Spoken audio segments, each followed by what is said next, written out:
Welcome to our channel. Telangana group 1 mains 2024కి సంబంధించి ఒక ఇంపార్టెంట్ అప్డేట్ అయితే ఉంది. సో ఆ అప్డేట్ ఏందన్నది మనం ఈ వీడియోలో తెలుసుకునేందుకు ప్రయత్నిద్దాం. సో మొదటగా బ్యానర్ రీడింగ్ చూసుకుంటే, సుప్రీంకోర్టులో కేవియట్ ఫైల్ చేసిన ప్రభుత్వం లేదా సెలెక్ట్ అభ్యర్థులు.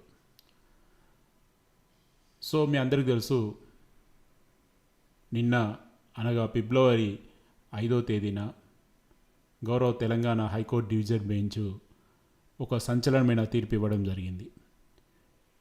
ఏదైతే అదే హైకోర్టు సింగిల్ బెంచ్ ధర్మాసనం ఇచ్చినటువంటి 230 పైచిలుకు పేజీలున్న తీర్పుని రద్దు చేస్తూ, వీళ్ళు డివిజన్ బెంచ్ దాదాపు 125 పేజీలు పైన ఉన్న తీర్పుని ఇస్తూ,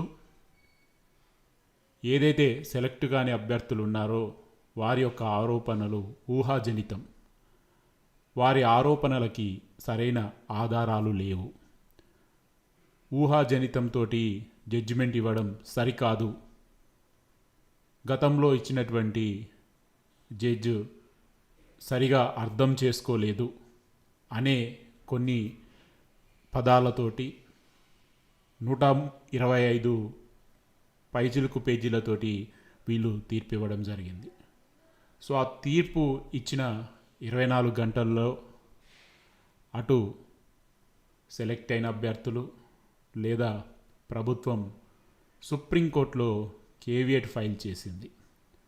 సో మీరు ఒకసారి గమనిస్తే, గతంలో సింగిల్ బెంచ్లో ప్రభుత్వం కానీ సెలెక్ట్ అభ్యర్థులు కానీ ఓడిపోయినప్పుడు ఇదే విధంగా డివిజన్ బెంచ్లో వాళ్ళు కేవియట్ ఫైల్ చేయడం జరిగింది.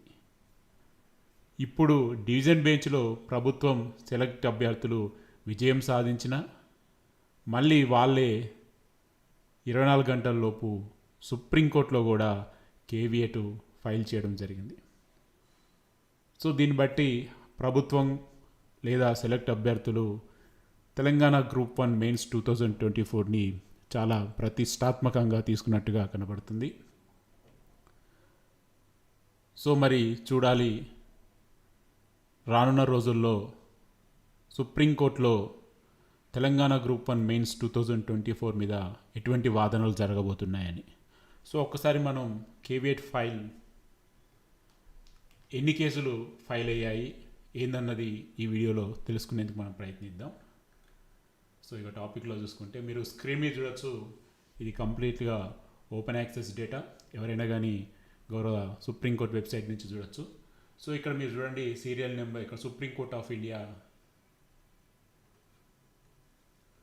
సో సీరియల్ నెంబర్ 1, 2, 3, 4, అదేవిధంగా కేవియట్ నెంబర్ వచ్చేసి 2471/2026. డేట్ చూడండి 6/02/2026. అంటే ఇవాళనే Telangana high court for the state of Telangana at Hyderabad, Telangana public service commission versus ఒక పర్సన్ నేమ్, అదేవిధంగా వారి యొక్క petitioner advocate.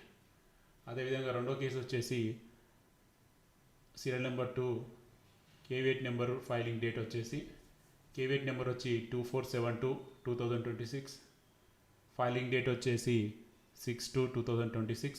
Same Telangana public service commission versus person name petitioner advocate. అదేవిధంగా సీరియల్ నెంబర్ 3, అదేవిధంగా కేవియట్ నెంబర్ వచ్చేసి 2474/2026, date 6/2/2026, Telangana public service commission versus person name petitioner advocate. అదేవిధంగా serial number 4, caveat number వచ్చి 2477/2026, date వచ్చి 6/2/2026, Telangana public service commission versus person name petitioner advocate. So ఓవరాల్గా 4 different కేవియట్లు అయితే వీళ్ళు file చేయడం జరిగింది. అంటే మీరు గతంలో చూసుకుంటే కూడా దాదాపు డివిజన్ బెంచ్ ముందు 16 నుంచి 18 కేసుల దాకా ఫైల్ కావడం జరిగింది. అంటే ప్రభుత్వం ఒక కేసు, సెలెక్ట్ అయిన అభ్యర్థులు ఒక బంచ్గా కొంతమంది, ఇండివిజువల్గా కొంతమంది, ఇలా రకరకాలుగా దాదాపు 16 కేసుల దాకా వాళ్ళే ఉన్నారు. సో ఎవరైతే సింగిల్ బెంచ్లో పిటిషనర్ ఇక్కడ రెస్పాండెంట్ కింద ఉన్నారు కాబట్టి వాళ్ళు 1-2 కేసులే ఉన్నట్టున్నాయి, 1-2-3 మ్యాక్సిమం వరకు ఉండొచ్చు.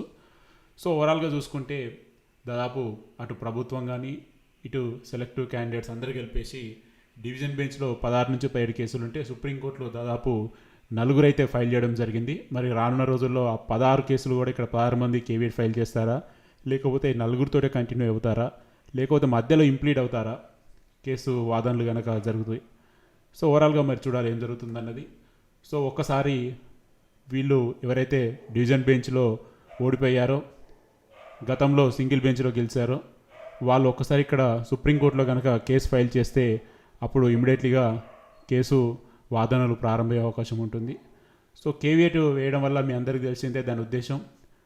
సో ఎవరైతే కేసు ఇస్తారో వాళ్ళకి డైరెక్ట్ ఆర్డర్ ఇవ్వకుండా, అంటే వీళ్ళ వాదనలు విన్న తర్వాతనే దాని మీద ఒక నిర్ణయం తీసుకోవాలి అంటే ఒక ముందు జాగ్రత్తతోటి వీళ్ళు వెళ్ళడం జరుగుతుంది.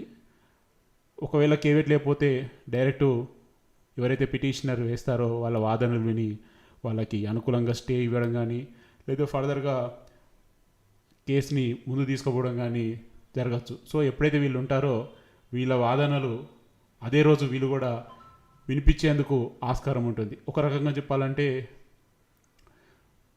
ఒక ముందు చూపు లాంటిది అనుకోవచ్చు ఇది.